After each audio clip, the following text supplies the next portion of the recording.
Сәлеметсіздер ме, құрметті оқушылар, қалдарыңыз қалай? Бүгін біз сіздермен ұбт география 7 сынып бойынша жаңа сабақты бастаймыз.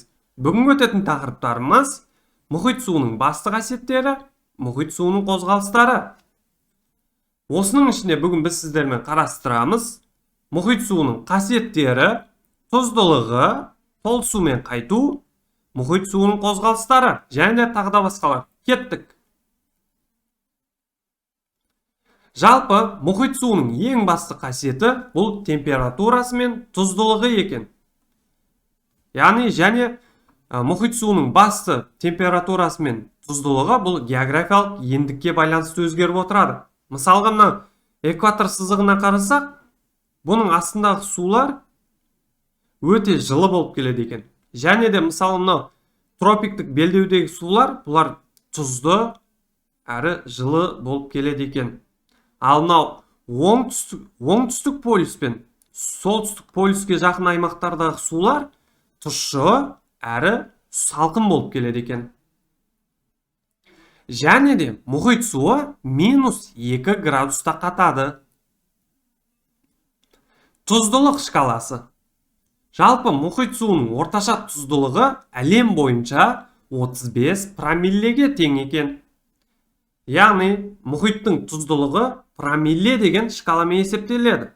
Мынау бұл тұрған пайыз емес, процент емес, промилле. Яғни, мұхит суының әр литрінде 35 грамм тұз болады.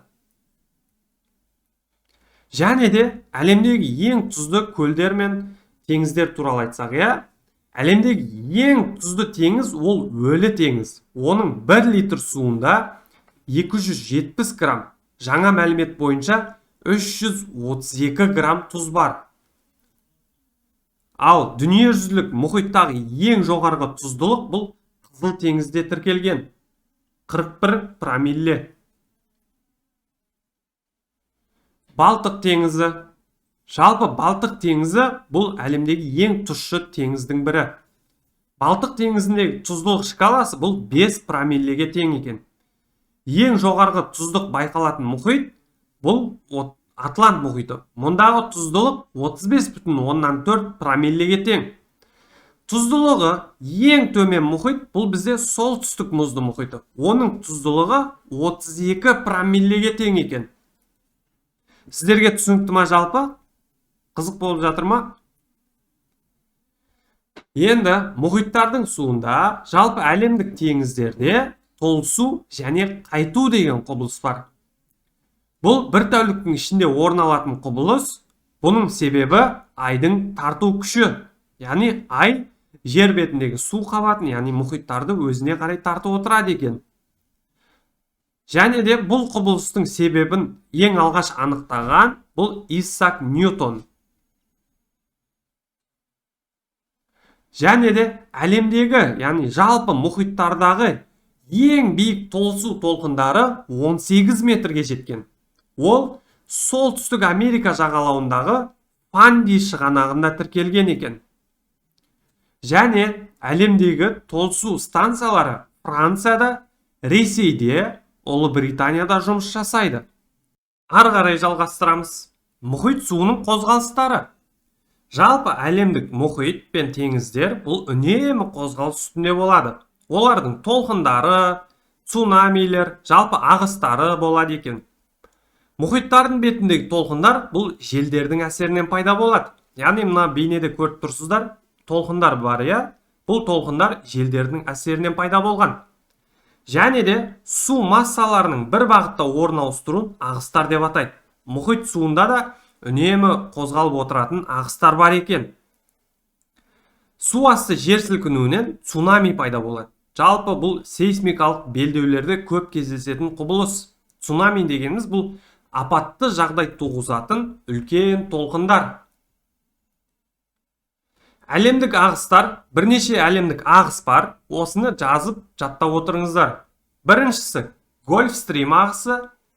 Бұл дүние жүзінде ең жылы қуатты ағыс солтүстік шығыс Америка жағалауынан өтеді. Батыс желдер ағысы.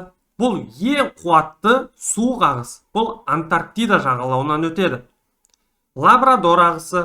Labrador ағысы бұл солтүстік Американың солтүстік шығыс бөлігі мен солтүстік мұзды мұхиттан келеді, яғни суық ағыс. Куроси ағысы бұл тынық мұхиттағы Гольфстримге ұқсас ағыс. Осыларды жаттап алыңыздар. Түсінікті ғой, иә? Енді теңіз туралы айтсақ, әлемдегі ең үлкен теңіз бұл Саргас теңізі. Саргас теңізін ең алғаш Христофор Колумб ашқан.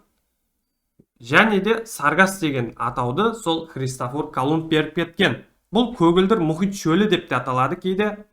Ешқандай құрлықпен шектеспейді, жан-жағын мұхит ағыстары қоршап жатыр.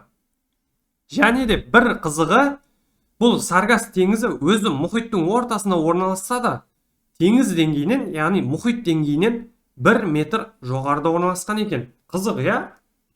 Өзі мұхиттың ортасына орналасып тұрып, 1 метр жоғары орналасқан. Осымен бүгінгі біздің сабағымыз аяқталды. Сіздерге қызықты әрі түсінікті болды деген ойдамын. Келесі сабақта кездескенше, қош, сау болыңыздар.